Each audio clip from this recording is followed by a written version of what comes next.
足柄山の山奥でけだもの集めてくすもの稽古あっきよいよい残ったあっきよいよい残ったよし皆さんおはようございます。おはようございます。僕たちはハイエースで日本一周している夫婦です。現在47都道府県のうちの46県目、神奈川県に入りました。今僕たちは少しテンションが下がる意味です。はい、下がってまではないけど、南足柄市の金太郎のふるさとである道の駅に今やってきているんですが、UFO キャッチャーをやったけどあれを狙うね。まさかにゲット狙って頑張れ。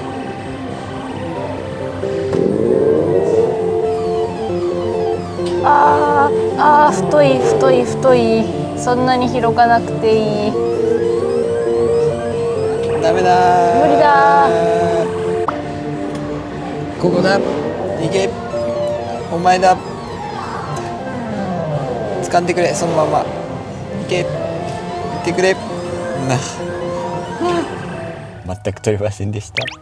まさかりのそう欲しかった。まさかりのキーチェーンのついたキーホルダーが欲しかったんですけれども、残念ながらお金を使って終わるという結果に終わりましたが、こちらの道の駅すごく綺麗で、トイレも綺麗だったし、品揃えもすごく豊富で、お土産にもいいなって思いました。お茶のソフトクリームとか食べてみたかったんですけど、ちょっと寒いのと、これからまた食べる予定もありますので、また来た際にはソフトクリームとかも食べたいと思います。みかんだけ購入しました。これを最初に言うべきだったんですが、今回関東最後の旅になります。2日間にかけて回っていく予定なんですが、本日は僕たちの大好きな温泉、箱根温泉がめちゃくちゃお得に入れるプランがありますので、そちらも楽しみながら皆さんに見ていただけたらと思っています。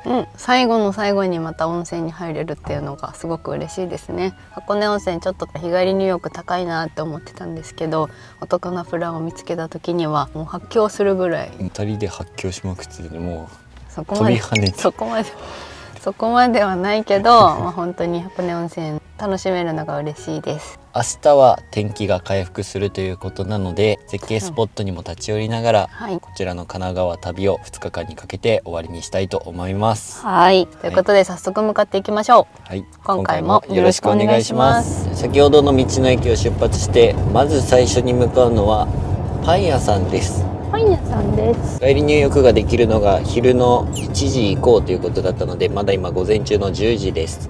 パン屋さんに向かって朝昼ご飯、ブランチみたいなのを楽しんで、そこから箱根温泉街に向かっていこうと思っています。なかなか神奈川県には道の駅があるところが少なくて、特に横浜中心部の方には道の駅が全くないので、外れないといけないね。そんな中での足柄の里はすごく綺麗だし、見ていてワクワク可愛いですので、見て楽しいと思います。金太郎のふるさとってことらしいからね。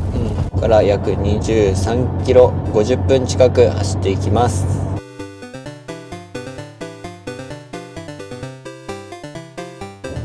この辺が箱根温泉街です。右手に見えるのが箱根湯本駅です。一旦パン屋さんに行くので、ここ通り過ぎてはいくんですが、後でまた帰ってきて、この周辺の温泉、とりあえず3カ所入る予定です。寒いからね、楽しみですね。景色的には寂しく感じるんですけれど。そうだね、冬の寂しさと曇りとあるからな。でも人がいっぱいいるよ。平日だけど人はいますね。いますね。バス乗り場に人がいっぱいいます。そしてめっちゃ混んでるね、この通り。早く入りて温泉。足がもうキンキンになってきてるんですよ。ただでさえ冷え性ですから。足先が。ここから16分行ったところにあるパン屋さんですね。温泉街から離れるから車がないといけないとは思うけど、ここら辺にもたくさん食べ歩きするスポットもあるからね。電車で来た時は食べ歩き楽しめると思います。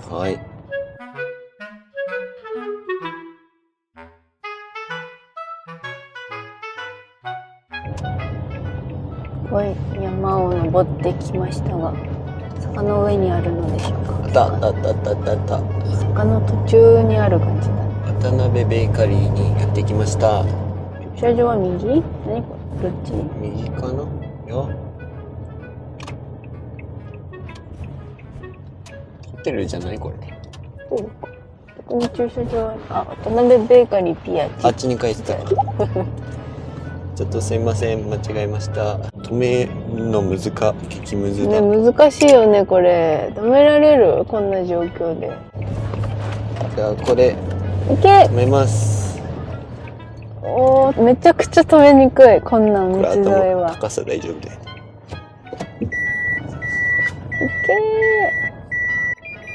はい、ありがとうございます。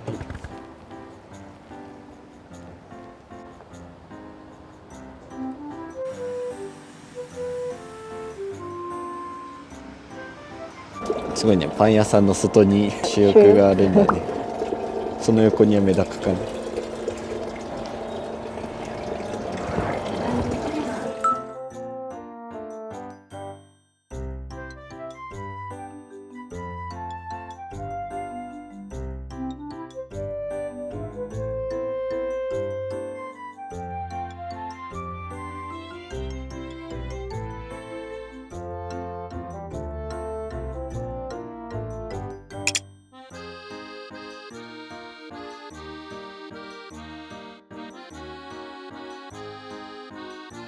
本当は車内で食べる予定だったんですが、まだ時間もありそうだったので、こちらで食べることにしました。これがこちらの渡辺ベーカリーさんで有名な温泉シチューパンです。注文を受けてから焼き上げてくれるので、店内じゃなくてお持ち帰りでも熱々が食べることができます。今回はこれのドリンクセットにして、こちらまた名物の梅干しあんパン、中に梅干しが入ってるってことで、これは絶対に食べたくて梅干し好きなものですから、梅干しのやつは俺も大好きなんだけど、どっちかっていうとこっち気になってたけど、そっちよりもあみこちゃんの方が気になってた。これが食べたかった。ちょっと小さめなパンではあるんですけど、他のパンも可愛くてね、小ぶりなパンで、いただきます。具がゴロゴロ入っています。具材大きい。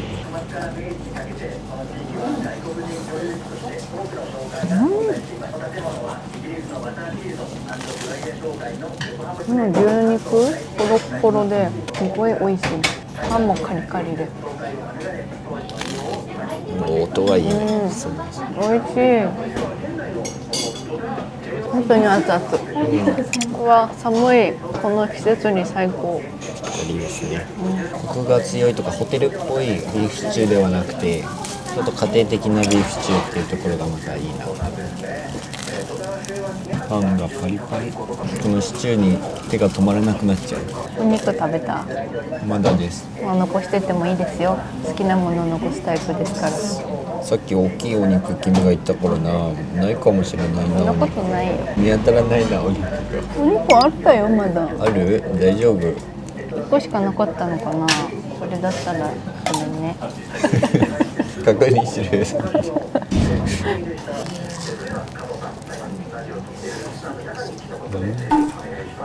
梅干しあんパン。梅干しがいる。本当にいた梅干し。どんな味だろ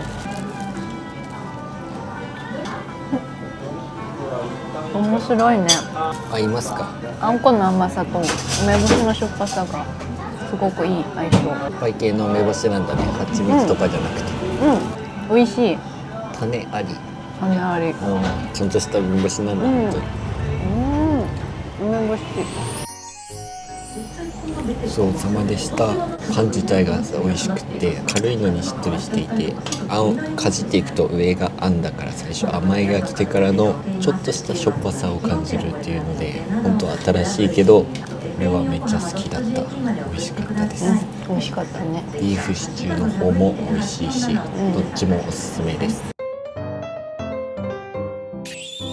箱根温泉街の方に今戻っていますが、1時前になりますので、日帰り温泉を楽しんでいきたいと思います。この時を待っていました。はい。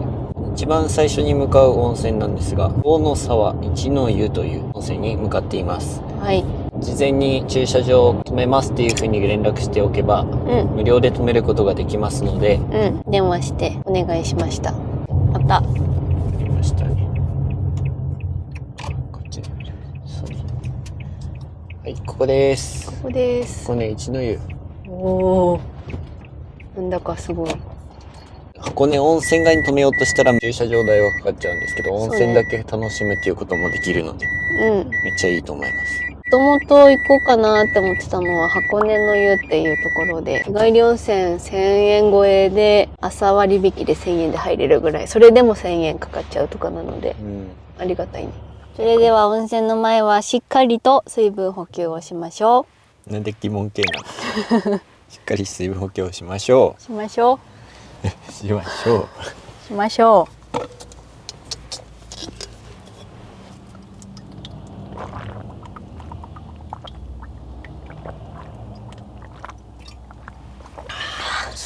う。冷たい。ごくごく飲んだ割には冷たい。歯に染みそうですね。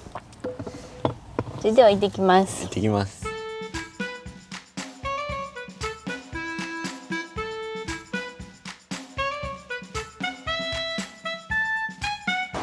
遠野沢一の湯本館に着きました。こちらに書いてある通り、1時から夜8時まで使えますけど、料金1400円、タオル、バスタオル付きっていうことなんですが、これだけ見たらお得なのはさっぱりわからないと思いますが、一の湯グループなんと1箇所に入ればそのレシート別の一の湯の温泉まで持っていくと、なんと別の温泉は無料で入れるということです。もうそれだけでも十分お得ですよね。だけどさらにお得情報がありまして、このネットの癒しの里駅電子クーポンっていうのを使うと、なんとここの温泉1400円が800円で入れるということです。すごいね。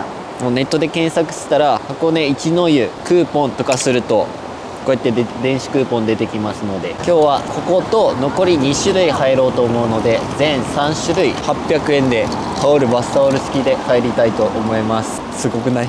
超お得。すごい。タオルまでついてるの。800円で最大5種類まで入れるって考えたら最強ですよね。しかもそれぞれ駐車場ありなので駐車場代もかかりませんとね。ありがたや。楽しみです。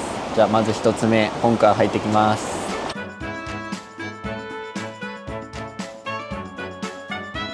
温泉の呼吸1の方、湯切り。こ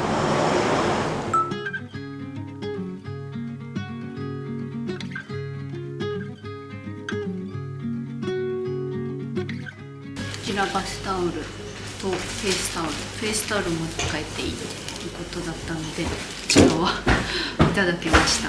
本当に800円で入れました。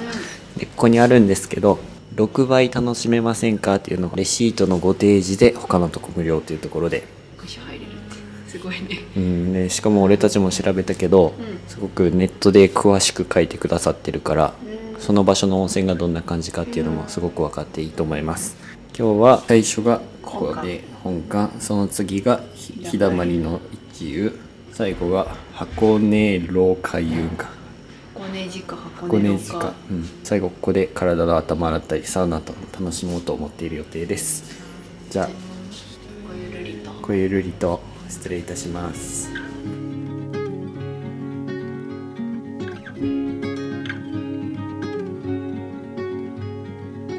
Something tells me I won't be coming home.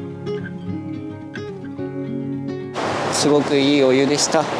入ってきました。宇宙がドーンってあるんですけど、洗い場のところの雰囲気もすごく良くて、洗い場の目の前に湯だめしてあって、ね、そうそう、お湯が溜めてあるというか流し湯になってて、そこは源泉 100% っていうことで、江戸時代のその雰囲気を表したもの、その昔ながらの不便さも楽しんでくださいみたいに書いてあって、おーと思いながらめっちゃそれかけて書いて、2人とも一番風呂で楽しむことができました。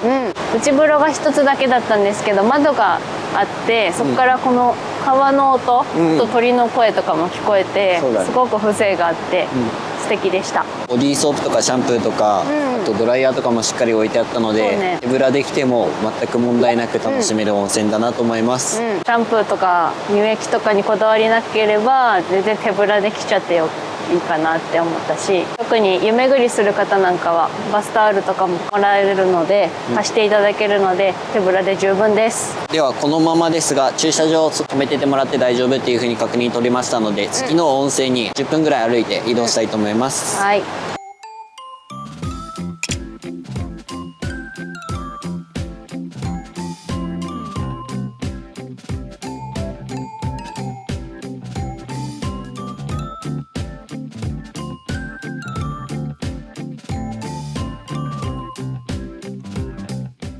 次に来たのは日だまり一の湯です。はい。結構階段がきつかったので移動させましょう。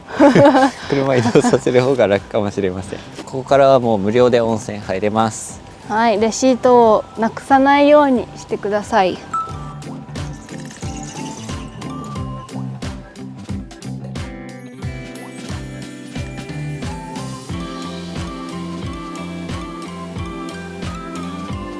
日だまりの湯さんでもバスタオルとフェイスタオルいただきました。バスタオルは返却用、こっちはお持ち帰りしていいやつ。じゃあ行くたびにこれいただけるってことなんだ。すごいね。6箇所行ったら6個ももらえるということです。タオルいらんのありがたい。ではごゆるりとごゆるりと。日だまりの湯に入ってきました。はい、こちらは小さめの露天風呂と内湯が一つずつあったんですけど、和だったね。畳というか。あ、そうそうそう、洗い場の下が畳で出来上がっていたので、また雰囲気が違ってよかったなって思います。清潔感のある和だったね。そう、脱衣所、すごく新しいのか、綺麗で、ドライヤーもいいやつ、あと乳液とかも置いてあったし、コインロッカー式じゃなくて鍵だけのロッカーもあってよかったです。あと良かったなって思うところが、ここウェルカムドリンクも日帰り入浴でも使っていいということだったので、お酒も飲めますしジュースも飲めます。温泉自体はさらっとめのアルカリ性単純温泉というような感じで、温度は結構暖かい感じですぐポカポカになりました。お腹が空きましたのでご飯を食べに行きます。行きましょう。もう時刻は3時です。はい、おやつタイムの昼ご飯にしたいと思います。はい。箱根では自然薯のお蕎麦が有名なので、そちらを食べに行きたいと思います。ありました。左手のこれですね。初花蕎麦。初花蕎麦本店。こちらです。並んでる様子はない。開いていないかもしれない。これは。一箇所開いてる。左端。開いてる。端が開いている。これは止められるのか。どうなんでしょう。また。ちょっとこれ厳しい気がする。無理だね。これはハイエースじゃ無理ですね。無理ですね。止められないですね。今電話で聞いてみたところ、初花そば新館今お休みをしているそうで、初花そばの本店でこれに入れと無理じゃね。本店で食事する人はさすがに無理だな。これは入れない。どうしたらいいの。あれ切れるかな。攻めな。きついな。ごめんなさいね。左側は大丈夫。大丈夫だよ。嫌だ。入った。もうこういう時はね、経営のありがたさが本当によくわかるんですけれども、なんとかりょうくんの運転技術で入りました。いや、他の車待たせてましたけど。私無理なんだよ、ああやって待たせて自分をさ頑張るのが。もう無理ってすぐなっちゃう。わー、本当にこれ止められるの？おお、怖え。ピピピピ言ってるよ、センサーが。これ一方通行って書いてるけど狭すぎん。わあ、怖っ。ミラー畳んでいった方がいいんじゃない？いや、ミラー畳んだら俺内側見えんから怖い。ないです。大丈夫大丈夫。通れた。新しい怖さだね。崖っぷちはしたことはあるけど、挟まれてる状態もヒヤヒヤ。これは怖いですね。これはあまりおすすめできませんが、一番はあそこの本店かもうコインパーキングに止めて温泉街散策のついでがいいかもね。よし。すごいな、ここら辺住んでる方々。これか。ヒヤヒヤした。今日はお休みということなので特別にお借りできます。バック入庫でお願いします。なんとか止めました。ここは大丈夫だけど、この一方通行の道が怖かったね。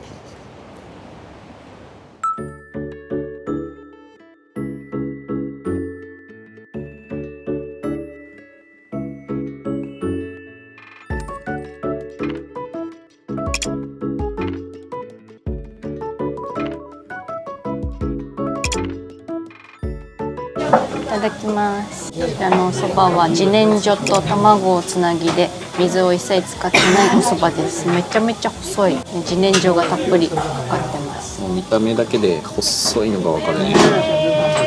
時間外してきたからすんなり入れました。おお、細い。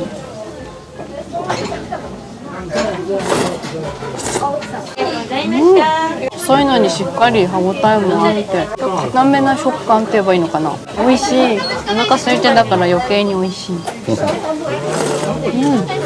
湯上がりに食べる冷たいそばがめっちゃ美味しい。そういうことね。あったかくなくてよかった。冷たくしててよかった。俺が頼んだせいろそばの方は自然薯と卵が入ったつけだれにそばを入れて食べるスタイルです。細い。自然薯と卵でつなぐってどういうことなんだ。しっかり噛んで満腹中枢を刺激してください。それがいいですね。自然薯と卵で作ったお蕎麦にさらに自然薯と卵を絡めるっていうなんか不思議なパターンだけど、ちゃんとコシもあってスルッと食べられるお蕎麦や。蕎麦湯もあって最後にそれも楽しめるようになってます。ああ、これは一瞬でなくなっちゃうな。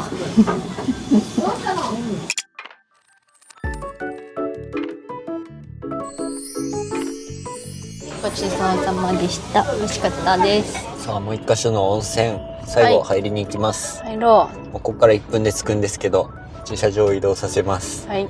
狭い。最後は海運っていうところに入る予定です。入る予定というか入ります。入ります。はい。狭い、怖い。この人たちはすごいね。ねえ。飲食店も立ち並んでいるからここに来る人もいるのだろうけど気をつけてください。あれだね、車で来やすい箱根温泉だけど、運転の技術は必要っていうところですね。技術と本当に注意力が必要。人が飛び出てくる可能性もあるし、カーブが多いもんね。外国人も多いからスラッとっていうことが多い。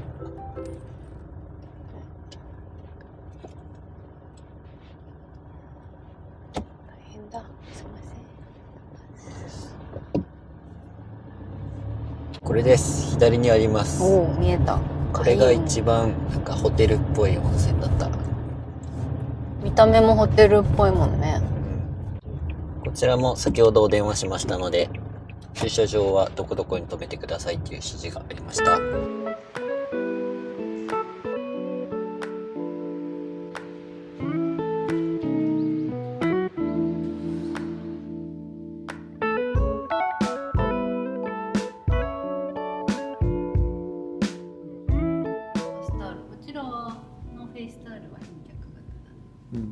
もう完全にホテルって感じだね、ここは。では最後に楽しんできます。お風呂上がりました。こちらはもうメニティもしっかりついていて、内湯で壺湯の2点、3人ぐらい入れそうな広さがある壺湯が2つとサウナがあるっていうような感じだったので、頭とかも全部洗ってサウナも楽しんできました。水風呂もあったね。100円でこんなに1日で楽しめるなんてよかったなって思いますし、泉質は今回入ったのは3つとも一緒だったんですけど、残り3つのうち1つは硫酸塩とか、あと単純温泉というところも別にありますので、一の湯グループの湯巡りすごくおすすめだなと思います。楽しかったし、こんなにポカポカなって大満足です。冬にはもううってつけですね。疲れもしっかり取れましたので、今日早めに就寝して明日は絶景も見に行く予定です。それでは1日目はこれにて終了です。ありがとうございました。箱根温泉大満喫しました。それではさようなら。おやすみなさい。おはようございます。おはようございます。2日目の朝です。今朝の7時半なんですが、はい。昨日は道の駅箱根峠で休憩させていただいておりました。はい。早速ですが、おほー。どうした？おお。昨日は夜中もずっと雨が降っていて、朝は止んでいたんですが、おかげで素晴らしく透明度の高い湖が早速広がっておりますね。はい、目の前にあるのは芦ノ湖です。芦ノ湖にもこの後今日絶景スポットとして一つ行きたいと思っているんですが、その前に大観山展望台というところに行きたいと思います。有料道路にはなってるんですけど、一応その展望スポットまでは私たちが行ってる箱根峠側からだと無料で駐車できるという情報を見たので、行ってみたいと思います。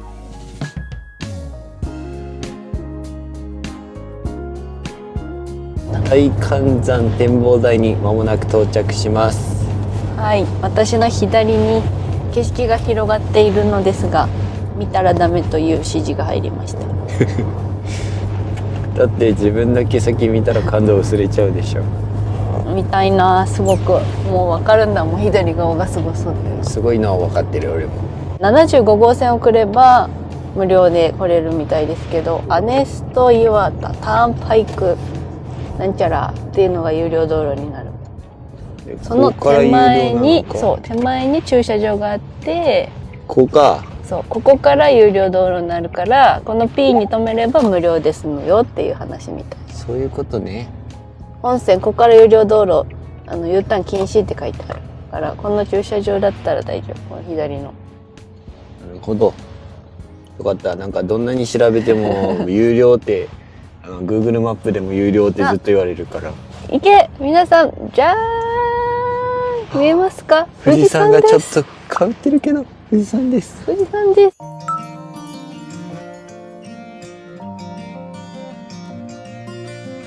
箱根の地形が一望できる絶景スポット、はい、大観山です。大観山です。雲、左側にある霧が風に乗って流されてきてるから幻想的だし、富士山がチラッチラッって見えるのも、ちょっと雲が出るかなと思って早めに来たんですけど、もう富士山には残念ながら少しかかっておりました。ね、もうちょっと早い方が良かったのかもしれないね。でもすごく開けてて綺麗。すごいね、大自然。これを見に行きたかったんです。はい、これを見に行きたかった。で、あそこにあるブランコも、うわ、滑るぜ。気をつけて。まだ霜が降りてるから滑るわ。箱根のブランコの維持管理のため1回につき100円ほどの募金お願いって書いてある、箱根って書いてある。ちょっともうびしゃびしゃで濡れちゃってるから乗るのはやめとこうか。滑るよ、危ないよ。でもここから見る景色も素敵だな。ね、乗らなくてもいい写真になるよね。ほんと富士山の目の前でブランコに乗れるんだ。いいね。富士山もうちょっと出てきておいで、出ておいで。九州人からしたらやっぱ富士山って憧れの場所ではあるからね。見ることないからね。どう頑張っても見えない景色だから。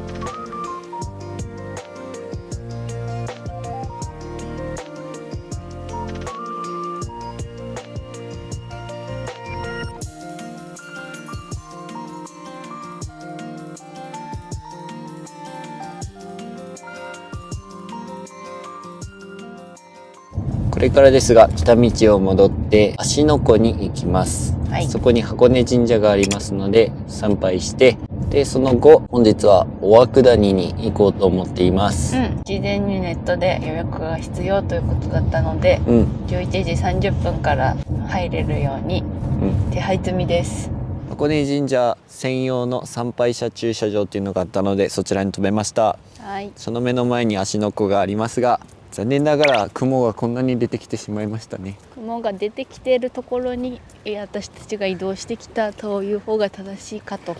天気が良ければ富士山がこの芦ノ湖に映るような形で向こう側に見えると思うんですけど、もう富士山が消えちゃいました。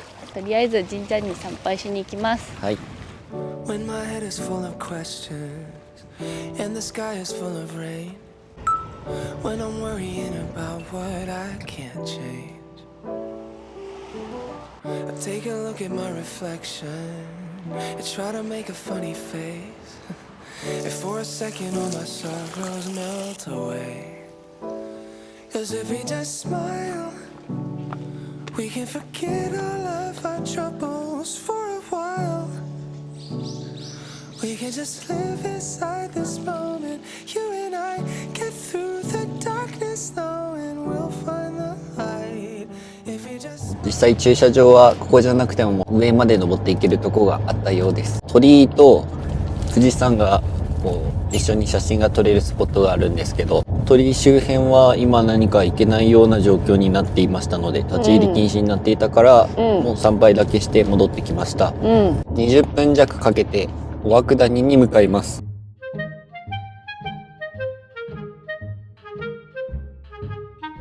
まもなく到着します。おい。いや、雲がなんか霧のように流れていくね。おお。素晴らしい。すごい。霧が幻想的な感じを演出してくれていますね。なんか駐車場は平日のみ500円で済むみたいです。土日は1000円やったかな、確か。すげえ。わあ、でもすごい左側真っ白だ。おお、かっこいい景色だ。ねえ。最初の2時間500円ってなってた。え？2時間超えちゃうんじゃない？超えちゃいそうだね。もう500円としか頭になかった。2時間か。ということは早く来すぎちゃったな。だっそういうて失敗11時半から40分ぐらいあるもんね。あると考えたら逆算して10時半ぐらいでよかったんじゃない？ね。はい、風がすごいですが天気は回復してきました。硫黄の香りがすごいね。そうやね。一応ロープウェイとかもあるみたいですけど、今回は山の近くまで行けるツアーに参加する予定ですので、はい、先に景色楽しんで黒卵を見て、はい、11時半の部に参加したいと思います。はい。寒い。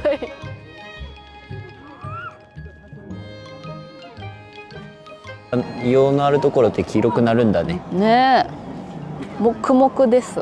雰囲気的に立山まではないけどその感じと、あとは東スカイラインのような景色を思い出す。硫黄山を見るのもこれで最後だよ。本当そういうことだよね。いろんな硫黄山見てきてこれが最後だ。湯気がいっぱい出てる。ロープウェイはあそこを通っていくんだな。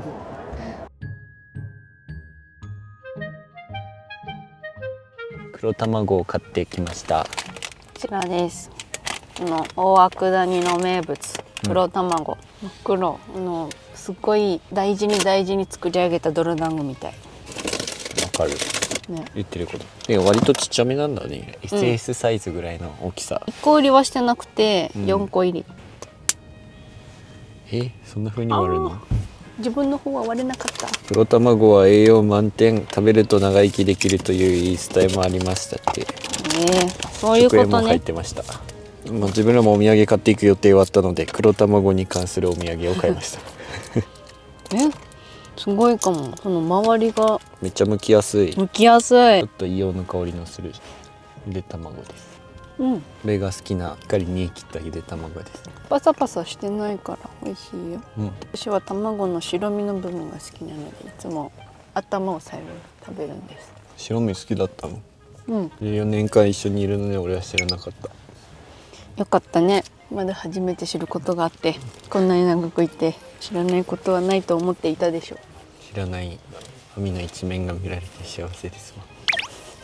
結構硬いね。これ無理。無理だこれ。硬すぎて。昔ながらのやり方すぎて。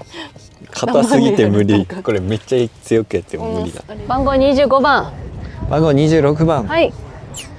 いよいよ時間になります。はい。この中に事前に呼吸器疾患がないかとかそういったところも確認した上で、緊急時は自分で走ってシェルターまで逃げてくださいという説明がありました。安全のためヘルメット装着して、ちゃんと靴も履き慣れた靴で行きます。そうします。初めてだよね、こんな硫黄山でここまで対策して中に入るの。とにかく風が強いので、体感温度すごい寒いです。寒いです。日本人が4人ぐらいで、あとみんな外国人。定員30名で事前予約が必要なので、行かれる方はご注意ください。はい。入場が大自然に足を踏み入れたみたいで、すごいです。無限の彼方へ。さあ行くぞ。行くぞ。一応今日はあちらの崖の方まで行くっていう話でしたけど、どこかが分かりませんが、最後が6番かな。虫歯があるんだって、黒卵の、そこまで行って帰ってくるという流れです。約40分間です。ところどころにこんなシェルターがあって、避難するしなかった時には逃げ込むんだって。寂しい景色だ。寂しいけどね。迫力もあるけど寂しい。本来だったらこの先に富士山が見えるようです。はい、あとは右手の方には東京、神奈川、高層ビルまで見えるそうですがなんでこんなこちらが行く時はこうなるんだろうか。すごい風だ。とりあえず見えるらしい。はい。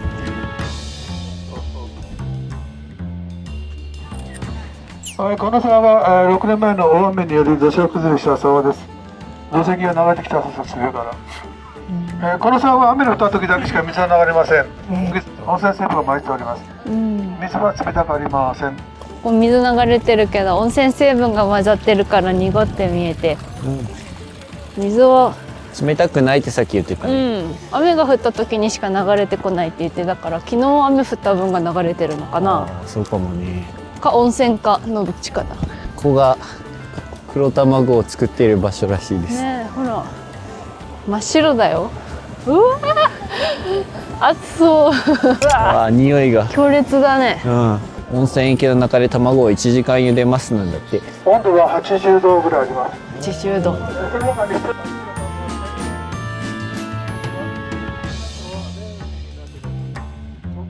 運ぶの？出来上がった卵は多分ここから向こうまで運んでるんだよ。このすごいね。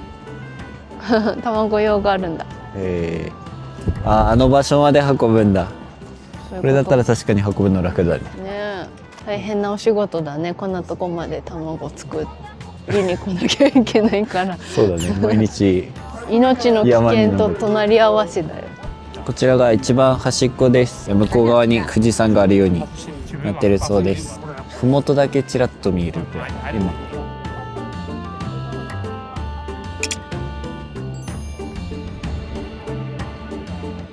あ、空飛ぶ卵が来ました。あれが白卵から黒卵に変わりますね。シュールな映像だね。黒卵になれよ。黒卵になるよ。見学が終わってようやく富士山がてっぺんまで見えます。綺麗。すごい、てっぺんまで見えたね。すごい。よかったよかった。見えました。すごい。すごい良い経験でした。近くで見れたし。そうだね。出ましょうか。出ましょうか。これにて箱根2日間の観光が終了いたします。はい、すごく満喫できました。1日目がすごくスムーズに予定通りいったし、何事もよく行き過ぎていたせいか、ちょっと今日の天気が途中怪しくはなりましたけど、最終的には天気も良くなってきて良かったなと思います。ね、最後のフィナーレを飾るかのように富士山が綺麗に見えてくれて、悔いはないですね。はい。今日行ったスポットは天気が良かったらどこも超絶景スポットなので、ちょっとお涌谷にだけは駐車料金とかかかりますけど、行かれるチャンスがある方はぜひ行ってみていただきたいなと思います。とにかくもう体が寒さで冷えまくってます。この後ぬくぬくとスイちゃんの中で移動しながら宮崎に向かって帰りたいと思います。これにて関東の旅完全終了です。はい、私たちは年明け前から関東の方にいたので、だいぶ長い間、関東に滞在しておりました。ちょっと住むかのようにいたこともあって、だいぶ愛着が湧くぐらい関東のこともたくさん知れたかなと思います。楽しいスポットもたくさんあったし、今まで知らなかったところにもたくさん足を運べたので、ぜひこの楽しさが皆さんに伝わっていたら嬉しいなと思います。それでは今回の動画はここまでです。僕たちの動画がいいなと思った方はチャンネル登録と高評価よろしくお願いします。今回も最後までご視聴いただきありがとうございました。寺田夫婦でした。さよなら。さよなら。帰る様子もぜひチェックしてください。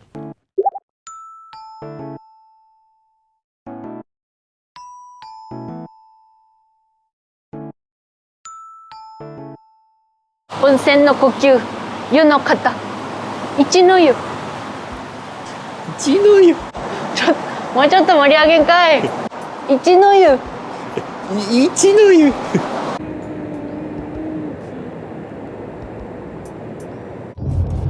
と自然薯、卵と、まあいいや、やめました。カットしてください。はい。